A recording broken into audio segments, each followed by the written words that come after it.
اللهم إني أدعوك بقلب صادق وأرجوك يا مولاي وأنا بالقبول واثق. حاجتي مصروفة إليك وآمالي موقوفة عليك. أين المفر منك إلا إليك؟ وكيف التخلي عنك إلا بالوقوف بين يديك؟ قد جعلت الصبر عونا على بلائك، وجعلت الشكر سببا للمزيد من نعمائك. فإن لم يكن لذنبي منك عذر تقبله فاجعله عيبا تستره أو ذنبا تغفره. فوعيدك خشع من جلاله المقربون وأناب إليه العارفون، فامتثلوا أمر مولاهم العالم بسرهم ونجواهم. وأصلي وأسلم على الحبيب محمد صلى الله عليه وسلم، فصلاة وسلاما عليك سيدي يا رسول الله. يا سيد السادات جئتك قاصدا أرجو رضاك وأحتمي بحماك. والله يا خير الخلائق إن لي قلبا مشوقا لا يروم سواك، وبحق جاهك إنني بك مغرم والله يعلم أنني أهواك. أنت الذي لولاك ما خلق امرؤ حقا وما خلق الورى لولاك. أنت الذي لما رفعت إلى السماء بك قد سمت وتزينت لصراك. أنت الذي ناداك ربك مرحبا ولقد دعاك لقربه وحباك. أنت الذي فينا سألت شفاعة ناداك ربك لم تكن لسواك. صلاة وسلاما عليك سيدي يا رسول الله. أيها المعزون الكرام، سلام الله عليكم ورحمته وبركاته. نتواصل مع حضراتكم في هذه الليلة القرآنية المباركة، ليلة تكريم الأم الكريمة المرحومة الحاجة نازك محمدي العسوي. ندعو الله أن يتغمدها بواسع رحماته وأن يسكنها فسيح جناته، وندعو الله أن يكون صبرها على مرضها في ميزان حسناتها، وأن يكون شفيعا لها عند ربها. وندعو الله العلي الكريم أن تكون هذه الليلة أسعد لياليها، فإنك يا ربنا على كل شيء قدير. وهكذا الدنيا، ألا كل شيء ما خلا الله باطل، وكل نعيم لا محالة زائل، وكل ابن أنثى مهما تطاول عمره إلى الغاية القصوى فللقبر آيل. ولحسن الخاتمة أن تقبض هذه الروح الطيبة في يوم الجمعة، وكما بشرنا رسولنا صلى الله عليه وسلم أنه من مات في يوم الجمعة أو في ليلة الجمعة نجاه ربنا سبحانه وتعالى من ضمة القبر وعذابه. فندعو الله العلي الكريم أن يحقق فيها وعد حبيبنا محمد صلى الله عليه وسلم الذي بشرنا بأن حسن الخاتمة كما ذكرنا سابقا 4: من نطق الشهادتين عند سكرات الموت، ومن مات في يوم الجمعة أو في ليلة الجمعة، ومن تعرق جبينه عند سكرات الموت، ومن مات مجاهدا في سبيل الله. فندعو الله العلي الكريم أن يحقق فيها وعد حبيبنا محمد صلى الله عليه وسلم، وأن تكون سيرتها الطيبة شفيعا لها عند ربها. فقد أنجبت رجالا لهم قيمتهم وقدرهم ومكانتهم في المجتمع وأحسنت تربيتهم، فندعو الله أن يجزيها عنهم خير الجزاء. خالص العزاء باسم حضراتكم للحاج عاطف البشاري، وندعو الله العلي الكريم أن يشفيه شفاء لا يغادر سقما. خالص العزاء لأولادها الأستاذ وائل عاطف البشاري، والكابتن السيد عاطف البشاري، والكابتن محمد عاطف البشاري. خالص العزاء لأستاذي الأستاذ راضي البشاري ولجميع عائلات البشاري والعسوي، وندعو الله أن يرحم الأمة الراحلة رحمة واسعة. وباسم العائلتين الكريمتين أشكر لحضراتكم جميعا سعيكم، كل من حضر وشرفنا لأداء واجب العزاء في ليلة تكريم أمنا الراحلة، كل باسمه أشكر له سعيه. وبرقية عزاء من الدكتور شاكر عبدين أستاذ الطب البيطري أمين العلاقات العامة بحزب مستقبل وطن بمحافظة الشرقية، ومن أخي الدكتور محمد رجب إمام مسجد النصر الكبير بمدينة ديار بنجم، والأستاذ محمود الباز، وفضيلة الشيخ حسام أبو شوشة. وباسم حضراتكم جميعا نقدم خالص العزاء للعائلتين الكريمتين. أيها المعزون الكرام، ما أحوجنا إلى فهم صحيح الدين، وما أحوجنا إلى العمل بسنة نبينا الكريم الذي قال عن نفسه إنما بعثت لأتمم مكارم الأخلاق. وقالت عنه السيدة عائشة رضي الله عنها كان قرآنا يمشي على الأرض، وفي رواية أخرى كان خلقه القرآن. ندعو الله أن يرحمنا بالقرآن، وأن ينصرنا بالقرآن، وأن يشفع لنا بشفاعة القرآن، وأن يشفي مرضانا بالقرآن، وأن يرحم موتانا بالقرآن. نتواصل مع حضراتكم في ليلتنا القرآنية هذه، ليلة تكريم أمنا الراحلة، مع قارئنا الذي أمتعنا بأدائه المتميز في هذه الليلة، قارئ الإذاعة والتلفزيون فضيلة القارئ الشيخ أحمد كامل الشربيني. وشرف لهذه القرية أن ينتمي إليها هذا القارئ الكبير. ندعو الله أن يرفعه وينفعه بالقرآن. نستمع لفضيلته في هذه التلاوة. أعوذ بالله من الشيطان الرجيم.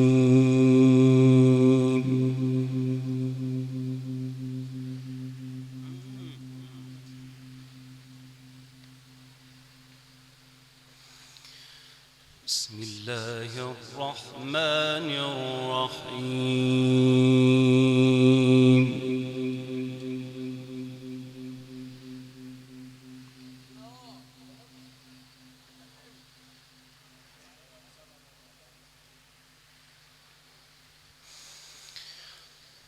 ونريد أن نمن على الذين استضعفوا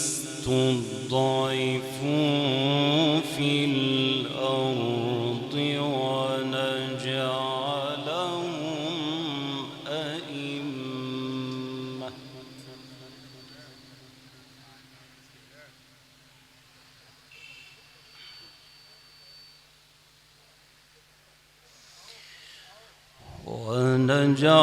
ونجعلهم أئمة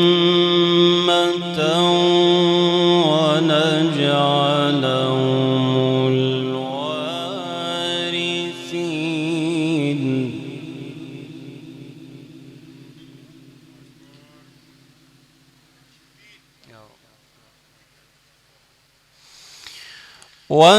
ونمكن لهم في الأرض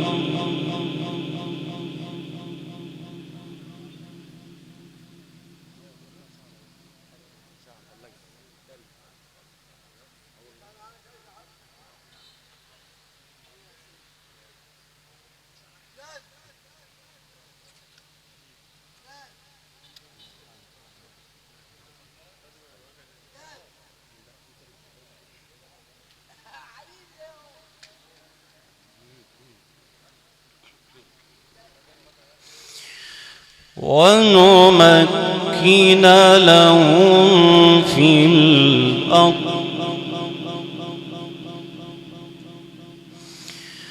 ونري فرعون وهامان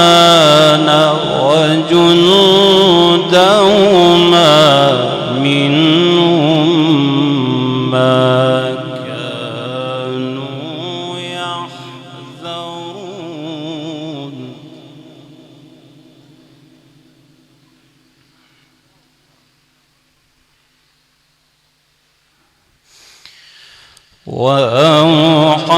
وأوحينا إلى أم موسى أن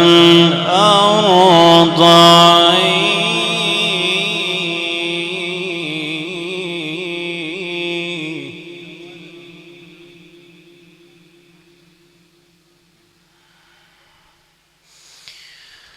فإذا خفت عليه فألقيه في اليم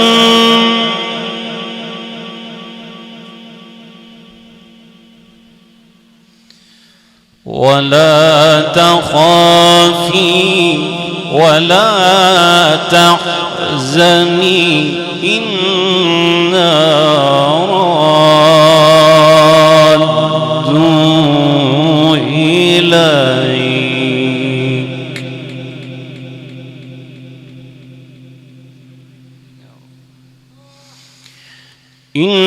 إنا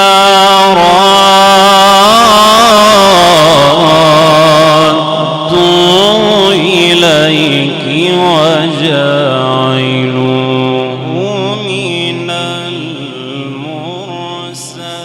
المرسلين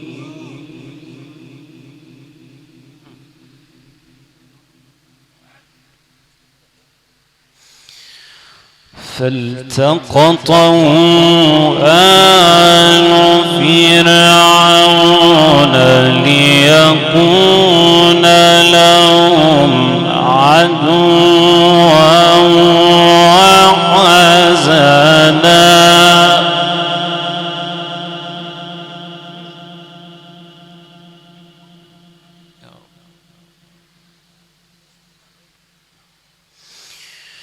إن فرعون وهامان وجنودهما كانوا خاطئين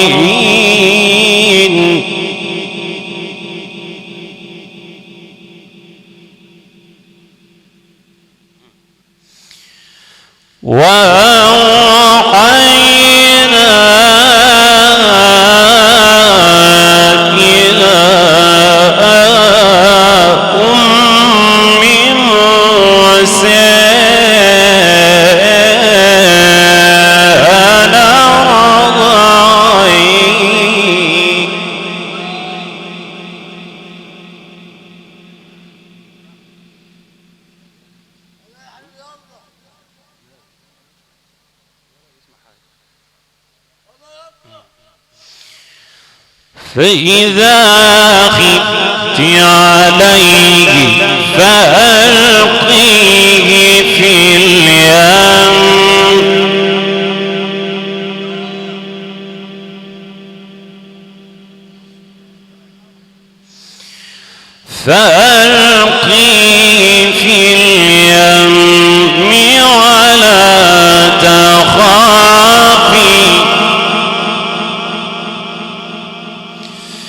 ولا تخافي ولا تحزني إنا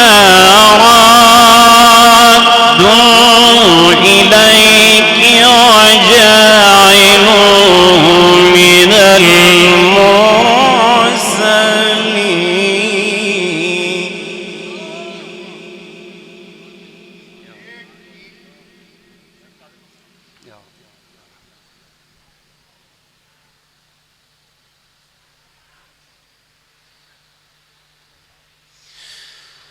وأوحينا إلى أم موسى أن أرضعيه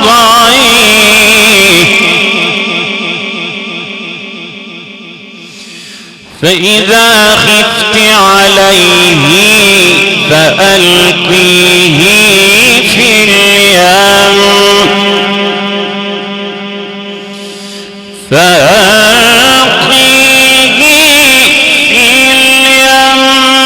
ولا تخافي ولا تحزني إنا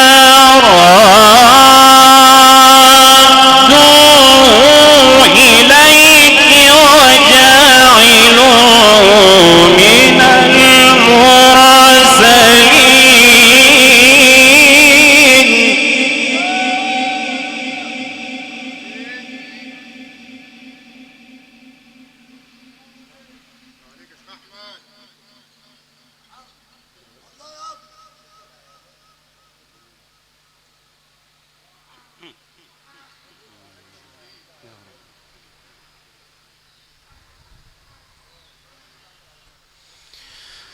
فالتقطه آل فرعون ليكون لهم عدوا وحزنا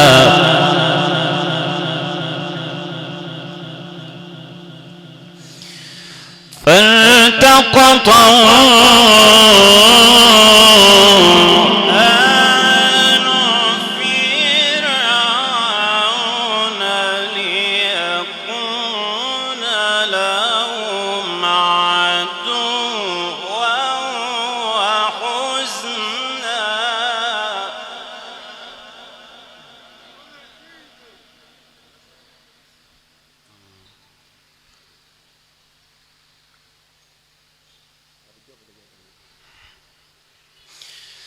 إن فرعون وهامان وجنودهما كانوا خاطئين وقالت امرأة فرعون قرة عين لي ولك لا تقتلوه قرة عين لي ولك قرة عين لي ولك لا تقتلوه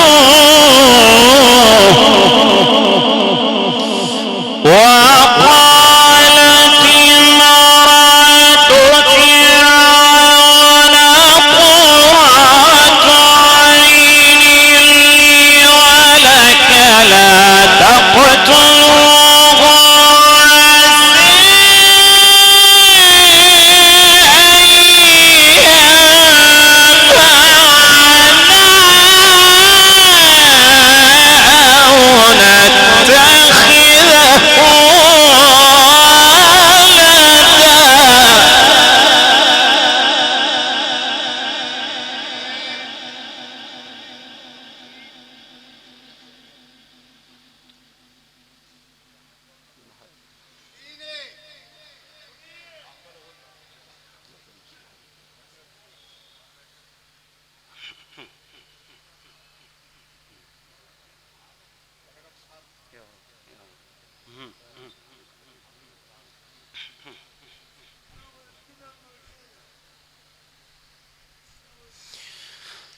وقالت امرأة فرعون قرة عين لي ولك لا تقتلوا عسى أن ينفعنا أو نتخذه ولدا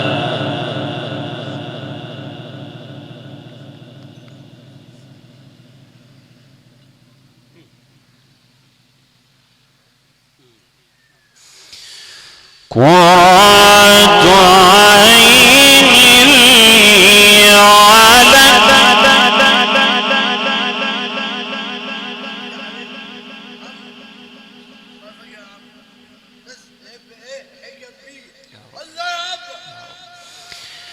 وقالت امرأة فرعون قرة عين لي ولك قرة عين لي ولك لا تقتلوه وقالت امرأة فرعون قرة عين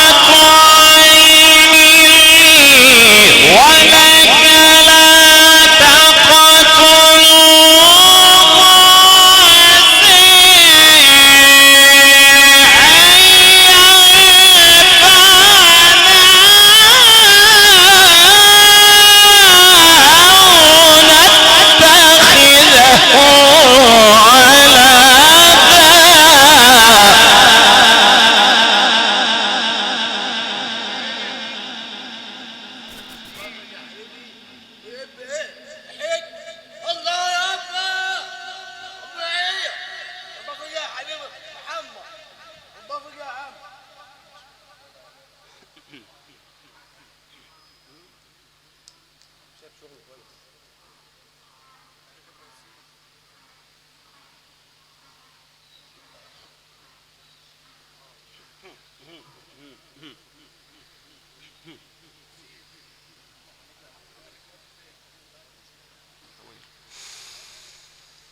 قرة عين لي ولك لا تقتلوه عسى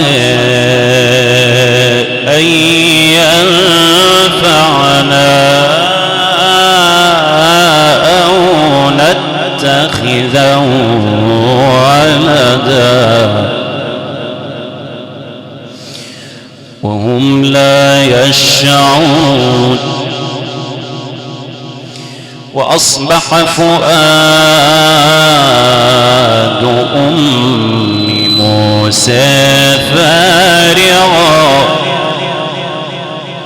إن كادت لتبدي به لولا أن ربطنا على قلبها لتكون من المؤمنين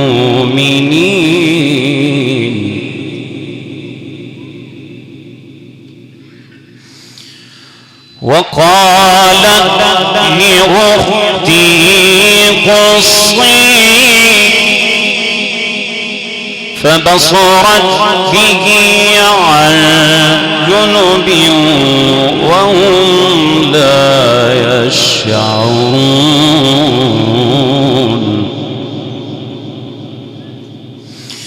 وحرمنا عليه المراضع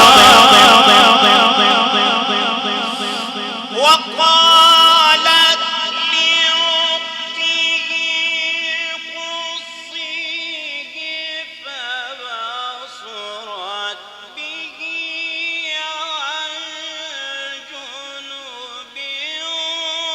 وهم لا يشعرون وحرمنا عليه المراضع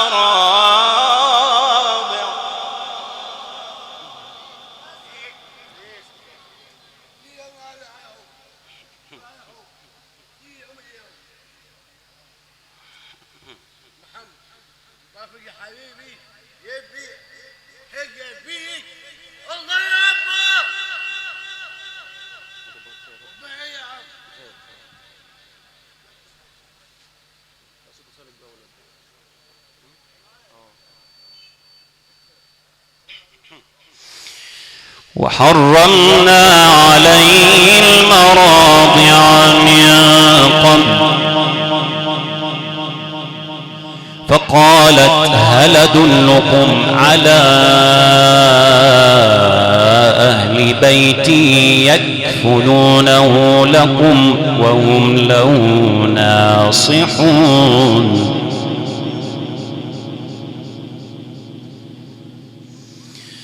فقالت هل أدلكم على أهل بيتي يكفلونه لكم وهم له ناصحون فقالت هل أدلكم على أهل بيتي يكفلونه لكم وهم له ناصحون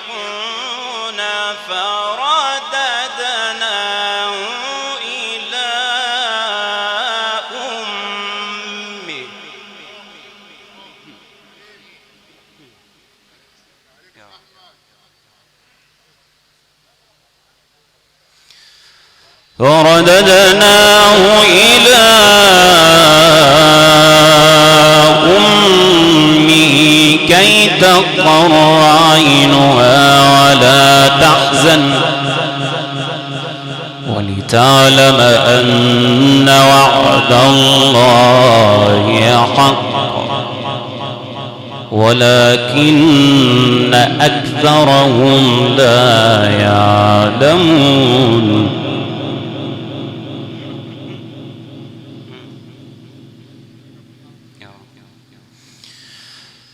ولتعلم أن وعد الله حق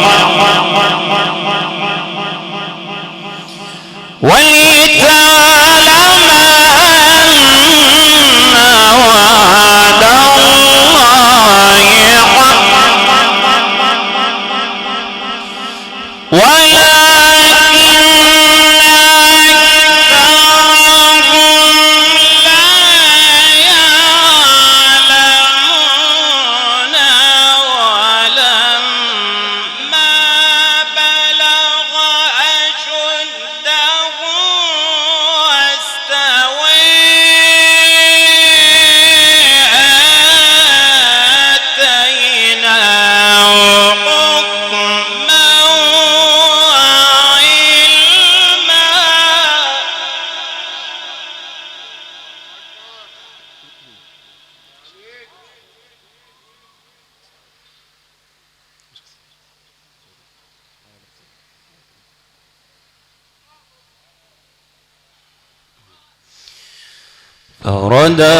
فرددناه إلى أمه كي تقر عينها ولا تحزن ولتعلم أن وعد الله حق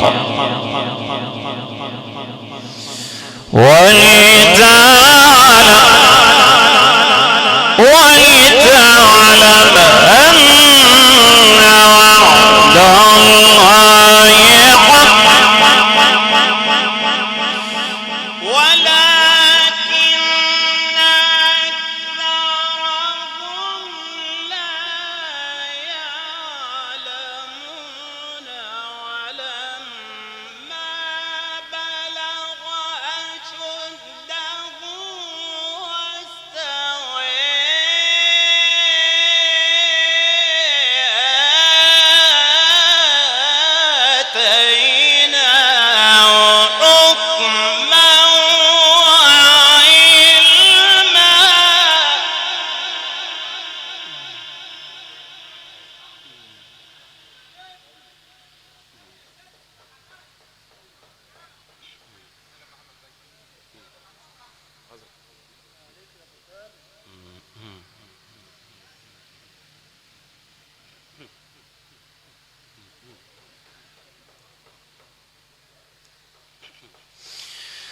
وكذلك نجزي المحسنين.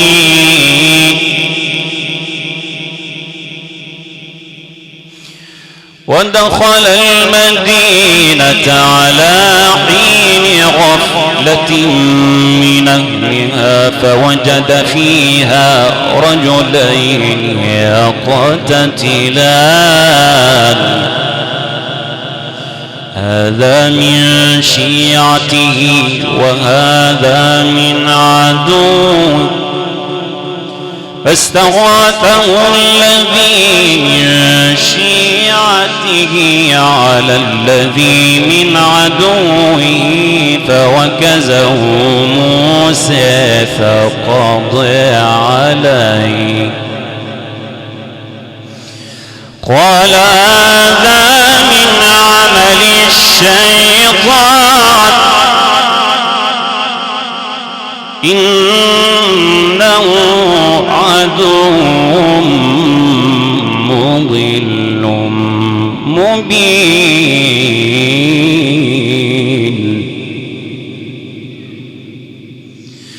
قال رب إني ظلمت نفسي فاغفر لي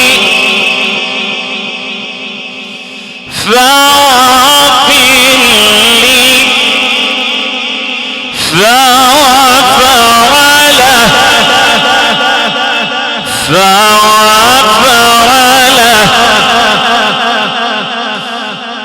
قال رب إني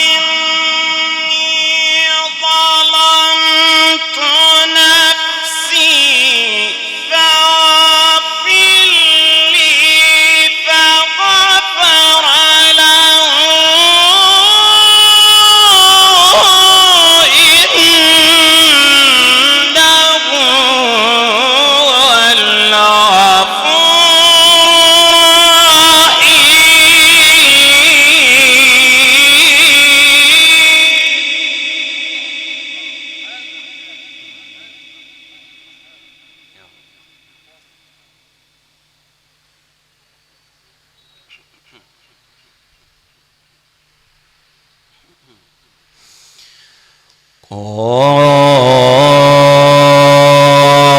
رب إني ظلمت نفسي فاغفر لي فغفر له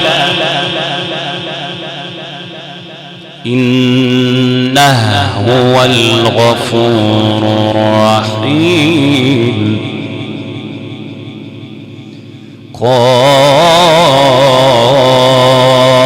رب إني ظلمت نفسي فاغفر لي فغفر له إنه هو الغفور الرحيم. رب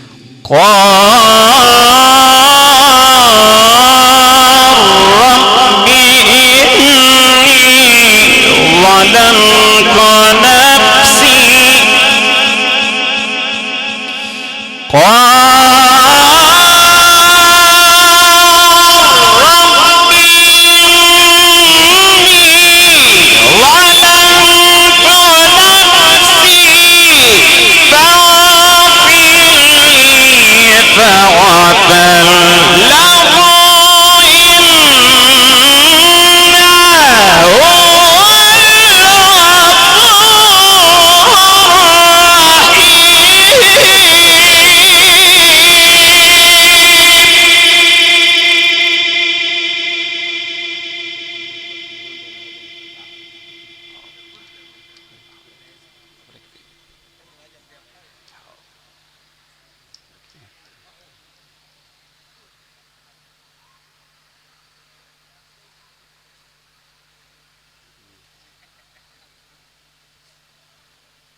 قال رب بما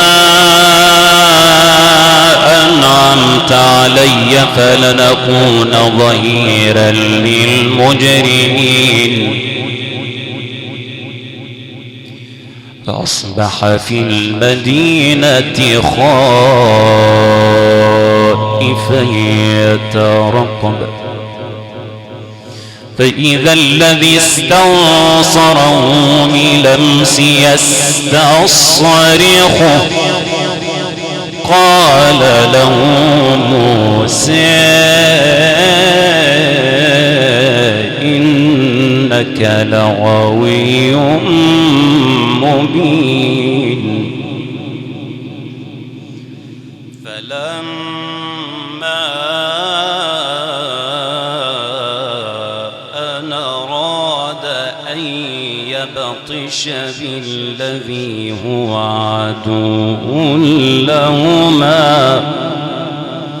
قال يا موسى أتريد أن تقتلني كما قتلت نفسا بلمس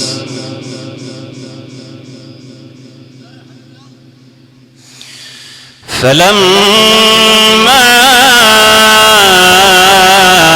أن أراد أن يبطش بالذي هو عدو لهما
إن تريد إلا أن تكون جبارا في الأرض وما تريد أن تكون من المصلحين.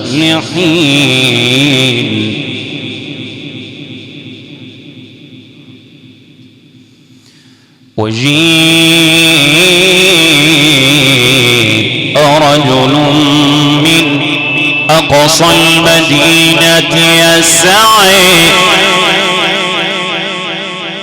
قال يا موسى إن الملأ يأتمرون بك ليقتلوك فخرج إني لك من الناصحين. فخرج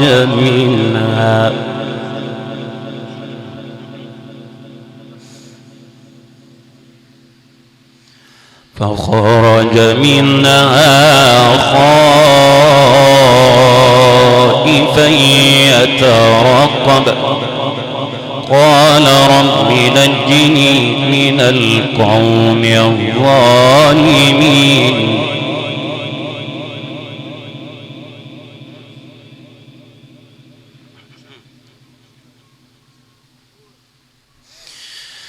ولما توجه تلقاء مدين قال عسى ربي أن يهديني سواء السبيل.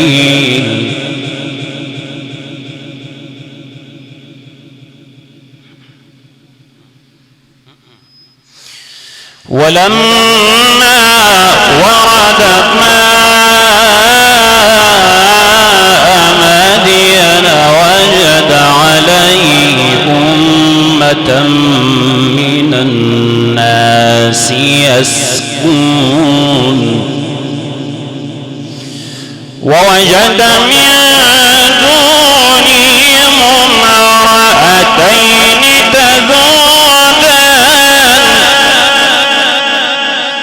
قال ما خطبكما قال ما خطبكما قالتا لا نسقي حتى يصدر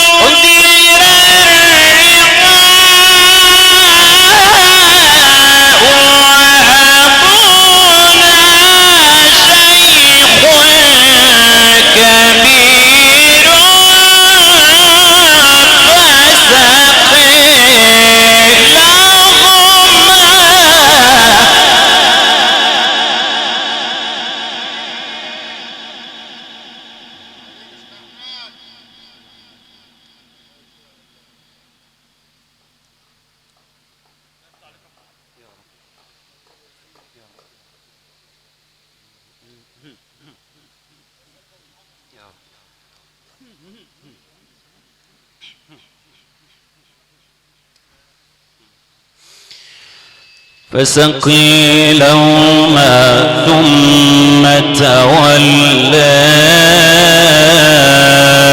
إلى الظل وقال رب إني لما أنزلت إلي من خير فقير ولما ورد ماء مدين وجد عليه أمة من الناس يسقون ووجد من دونهم امرأتين تذودان ووجد من دونهم امرأتين تذودان قال ما خطبكما قال ما خطبكما قالتا لا نسقي حتى يصدر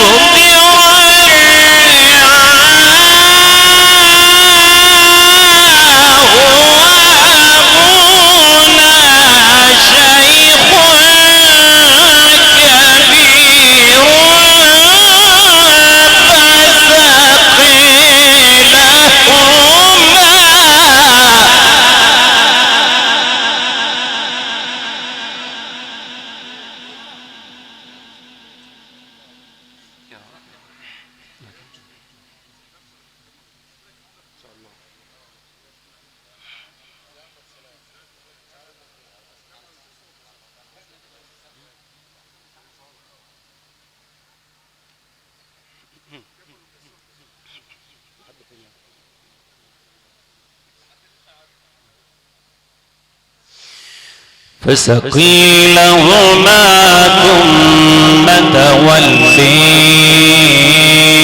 إلى الظل فقال رب إني لما أنزلت إلي من خير فقير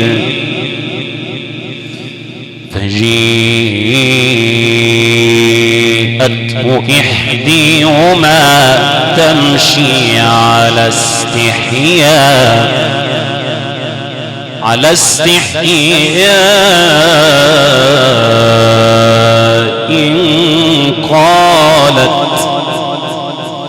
قالت إن أبي يدعوك ليجزيك أجر ما سقيت لنا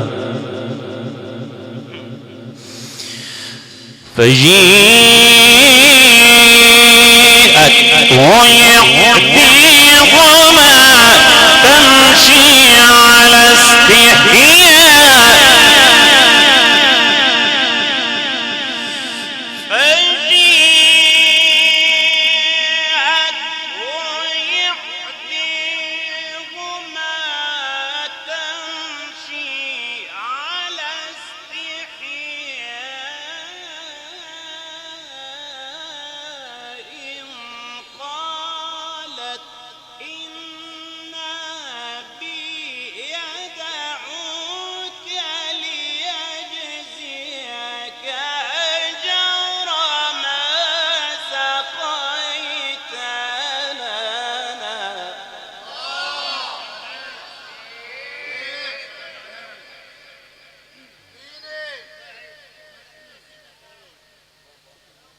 فجيءته إحداهما تمشي على استحياء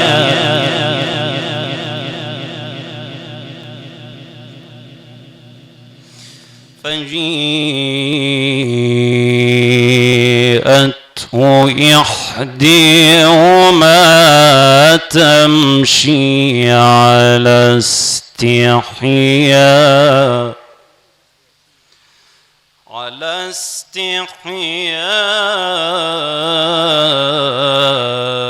إن قالت إن أبي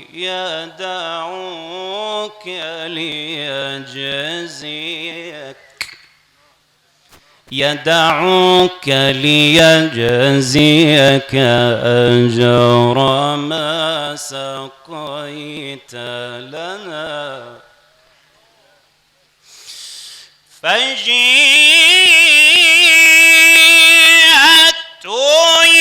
إحداهما تمشي على استحياء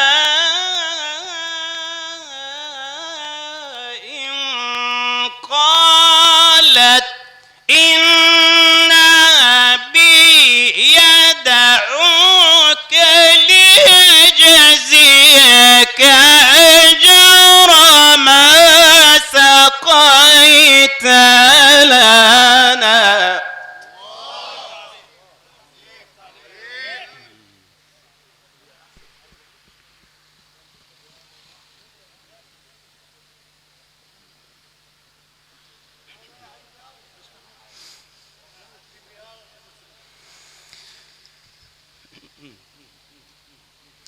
فلما جيءه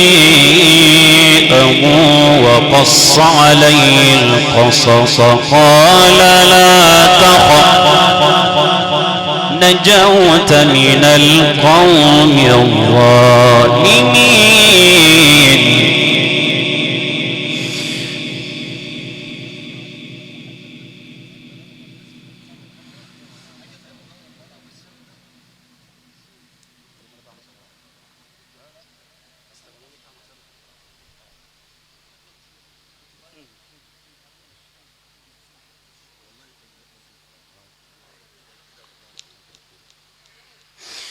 قالت إحداهما يا أبت استأجره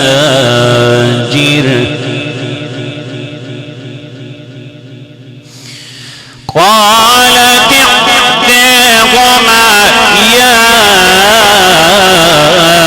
أبت استأجره إن خير من استأجرت القوي الأمين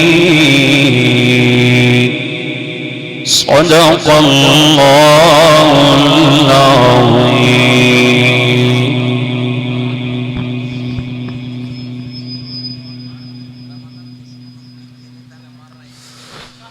والله إن له لحلاوة وإن عليه لطلاوة وإن أعلاه لمثمر وإن أسفله لمغدق وإنه يعلو ولا يعلى عليه وليس بقول بشر. من سورة القصص استمعنا واستمتعنا بهذه التلاوة المباركة.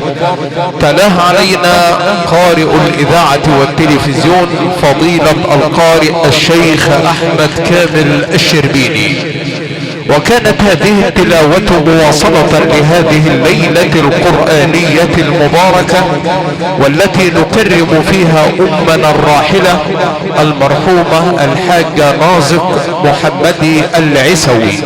ندعو الله أن يتغمدها بواسع رحماته وأن يسكنها فسيح جناته وأن يكون هذا القرآن في ميزان حسناتها وأن يكون نورا ورحمات تتقاطر عليها في قبرها. شكر الله سعيكم جميعا.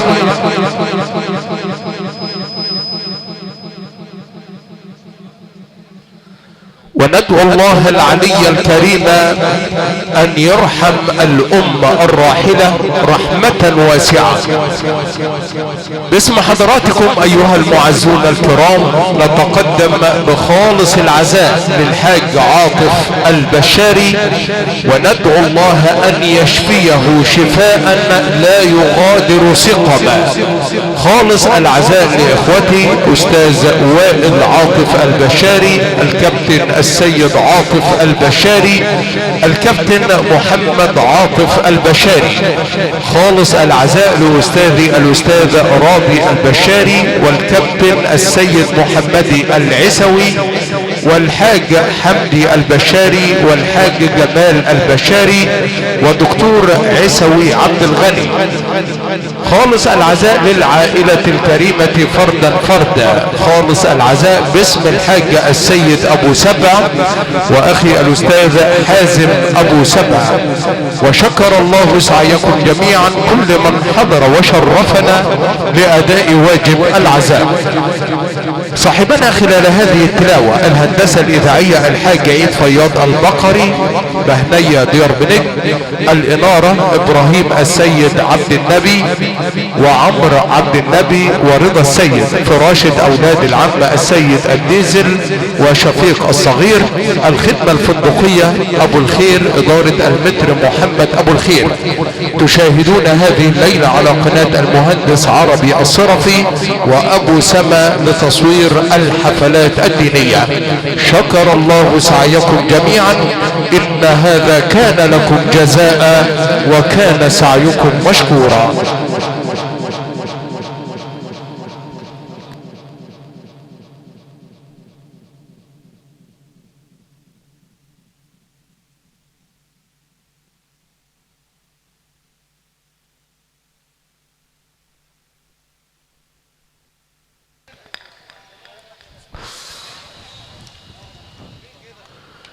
لي في بهاك توسم ورجاء، وإلى علاك توسل ودعاء. يا من له في كل شيء آية وبأمره تتكون الأشياء، وإذا أراد فلا مرد لحكمه ولو أن أسباب السماء وقاء.